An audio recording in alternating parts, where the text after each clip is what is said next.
Magandang araw! I hope everyone who is watching this video is safe, healthy, and happy.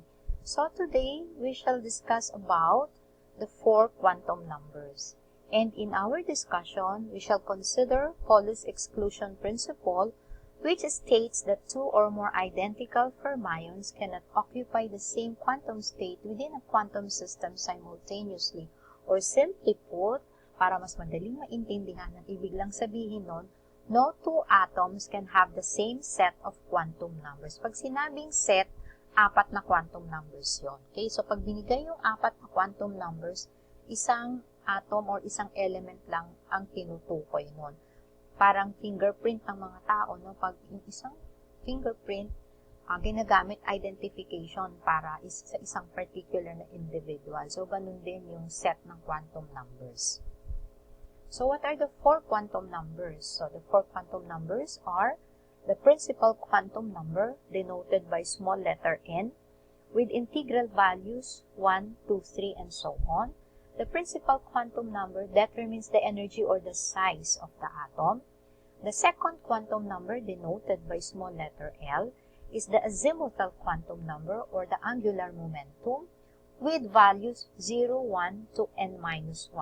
So, yung second quantum number, magde-depend yung value niya sa principal quantum number. Now, the second quantum number contributes to angular dependence or the shape of the atom and to a lesser extent the energy. The third quantum number is the magnetic quantum number, which for our purpose, we shall denote by small letter m. Sa ibang libro, no, may m sub l, pero sa atin, gagamitin lang natin m. Okay? So, yung third quantum number, ang values naman yan ay positive L to negative L. Or, kung gagamit tayo ng number line, negative L to positive L, including 0.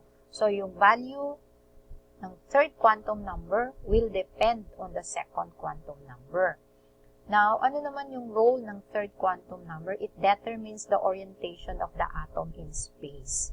The fourth quantum number, which we call the spin quantum number, has 2 assigned values, positive 1/2 and negative 1/2, depending on the spin of the electron.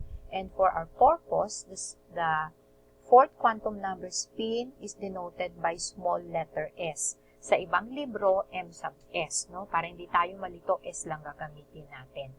So, n, l, m, s, yan yung gagamitin natin. The fourth quantum number describes the spin of the electron, or the magnetic moment, either clockwise or counterclockwise.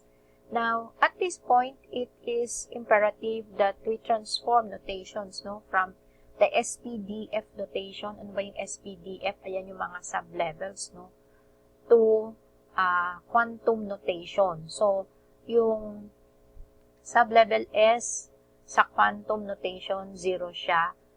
P is 1, D is 2, and F is 3. So, tatandaan yan. Okay? So, itong description na to ng properties of quantum numbers, madali lang intindihin sa ganito, no? Yung N or principal quantum number gives the main energy level. Ano yung mga main energy level? K, L, M, and so on. So, nasan ba yung electron? Nasa K, L, M. Okay? The second quantum number gives the sublevel. So, from the main energy level, we go to the sublevel. Ano yung mga sublevel? SPDF. The third quantum number, which we call magnetic, gives us the orbital. No? So, from the main energy level to the sublevel to the orbitals. No? Ano na nga yung orbital?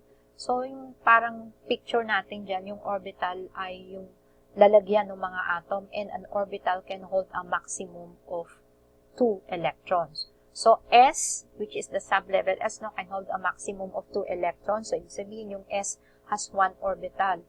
P can hold a maximum of 6 electrons, which means P has 3 orbitals. D can hold a maximum of 10 electrons. Suffice to say, D has 5 orbitals. And F can hold a maximum of 14 electrons, and therefore, F has 7 orbitals. So, we have here the comparison of the first 4 main energy levels as to the assignment of the quantum numbers, no? So, yung K, ang principal value niya ay 1, no? So, 1S lang naman lagi yon. So, yung S ay 0. So, 1s2. 2 electrons lang naman ang mailalagay sa S sublevel, no? At ang notation ng orbital na yon nasa S ay 0 din. Sa second main energy level, so ibig sabihin, has L siya, no? L sa second main energy level, being N equals 2, it has 2 sublevels, 0 and 1. Ano yon? Yung S and P. So, yung dulo na lang ipapakita ko, no? Yung P has 3 orbitals. Ang pangalan ng orbitals na yun? Negative 1, 0, and 1. At bawat orbital may dalawang electrons pa rin, spinning clockwise and spinning counterclockwise. The third main energy level has 3 sublevels. Ano yun? Yung SPD. Okay? So, ano na yung notation ng SPD? 0, 1, and 2 respectively. Again, I will show the orbitals of the last sublevel, which is D. So, D can hold a maximum of 10 electrons. Therefore, there are 5 orbitals. So, ano na yung pangalan ng mga orbitals? Negative 2, negative 1, 0, 1, and 2. At meron pa rin yung dalawang electrons bawat orbital with assigned values of positive 1/2 and negative 1/2. Okay? So, ito, magandang i-recall natin ngayon ang electronic configuration. No? So, dapat marunong pa rin tayo. 1s2, 2s2, 2p6, 3s2, 3p6, at 4s2. No? So, after 3p, hindi pupunta sa 3d, pupunta sa 4s. Bago babalik sa 3d, 4p, 5s, 4d, and so on. No? Hindi kailangang i-memorize. Pwedeng gawing i-construct lang. Ano? So, K has 1 sublevel, 1s. 2 has 2 sublevels, 2s and 2p. And then 3 has 3 sublevels, 3s, 3p, 3d, and so on. Tapos, mag-draw lang ng arrow pababa. Okay? So, let us try to assign the set of quantum numbers for the elements boron 5, carbon 6, nitrogen 7, and oxygen 8. So, the first thing that we need to do is do electronic configuration.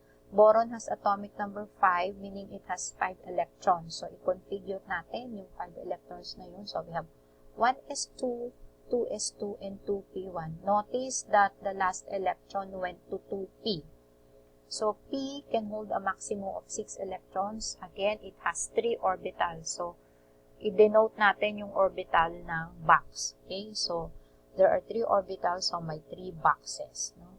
So, yung lone electron pupunta sa negative 1. Ay, bakit siya sa negative 1 pupunta, ma'am?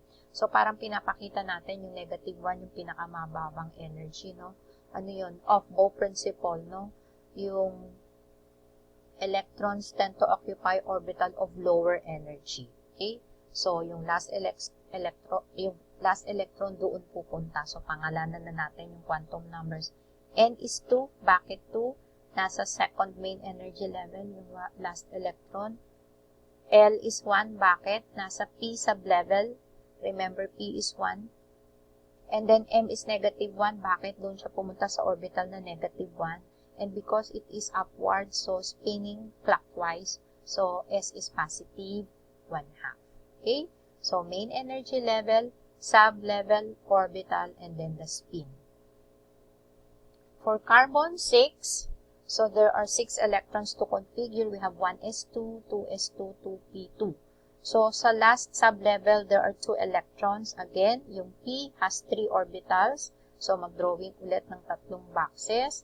So, yung unang electron sa P, yehey, dito ako sa bakante na to. Yung pangalawang electron, yehey, dito naman ako sa bakante na to. So, ito yung last electron. Nasaan siya? N is still 2. Dahil nasa second main energy level tayo. L is 1. Bakit? Nasa sublevel P. Ayun. 2, 1. Tapos yung M, nasaan na? Kanina nasa negative 1. Ngayon nasa 0 na.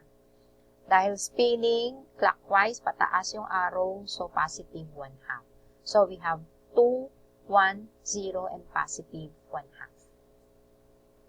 Okay? What about element nitrogen, element number 7, nitrogen 7. So, there are 7 electrons. We have 1s2, 2s2, and 2p3. So, there are 3 electrons in the p sublevel, no? So, p sublevel has 3 orbitals. So, drawing ulit ng tatlong boxes. So, ano mangyayari dun sa tatlong electrons na yon? So, yung una, yehey, dito ako sa orbital negative 1. Yung pangalawa, yehey, dito ako sa orbital na 0. At yung pangatlo, yehey, ako din, may sariling orbital. Dito siya. So, this is the last electron. So, the principal quantum number is still 2 because we have 2p. So, L is 1 because it's still in the p sublevel. M now is 1. So, this is the last electron which went to the 1 orbital. Since it is spinning clockwise, pataas pa rin yung arrow. So, S is positive 1/2. Now, we have oxygen, element number 8. So, we will configure 8 electrons. So, we have 1s2, 2s2, and 2p4. So, this time, there are 4 electrons. No? So, again, yung p sublevel has 3 orbitals. So, 1, 2, 3. So, the first electron, yehey, sa negative 1 orbital ako. Second electron, yehey, ako din may sariling orbital. The third electron will go to 1 orbital. Ngayon yung pang-apat, wala na siyang mapuntahan. So, wala na siyang magagawa kung hindi pumunta dito. Bakit yan, ma'am? So, anong principle naman yan? Hund's rule of maximum multiplicity. No? Electrons will occupy orbital singly before pairing off. Kung mapapansin nyo, no, pagka sumakay kayo kung napapansin nyo, sumasakay sa bus, yung dalawahan, di ba? Ang occupy mo, yung walang nakaupo, no? Mapapansin nyo, yung walang nakaupo. Tapos, pagka occupied na lahat, saka ka lang uupo dun sa may nakaupo na pipiliin mo yung medyo maliit para medyo hindi masikip, no? So, ang theory ko, because yun of electrons in our body. So, this is the last electron to, yung blue na to, no? So, ano yung assignment niya? N is still 2. Bakit? Nasa second main energy level. L is still 1. Bakit? Nasa P, no? M this time is also negative 1. Negative 1 siya. But, S is what, no? So, yung arrow ay pababa. So, electron now is spinning counterclockwise. Therefore, S is negative 1/2. So, if we look at the comparison, no, of the elements, boron, carbon, nitrogen, and oxygen, no, they have the same N, yan, puro 2. They have the same L, puro nasa P sublevel. Pero magkakaiba yung values ng M. Ano yung M? Yung orbital, no? Kaya sinasabi natin, Pauli's exclusion principle, no two atoms can have the same set of quantum numbers. Notice, boron and oxygen, they have the same value for the third quantum number, negative 1, but they differ in their spin quantum number.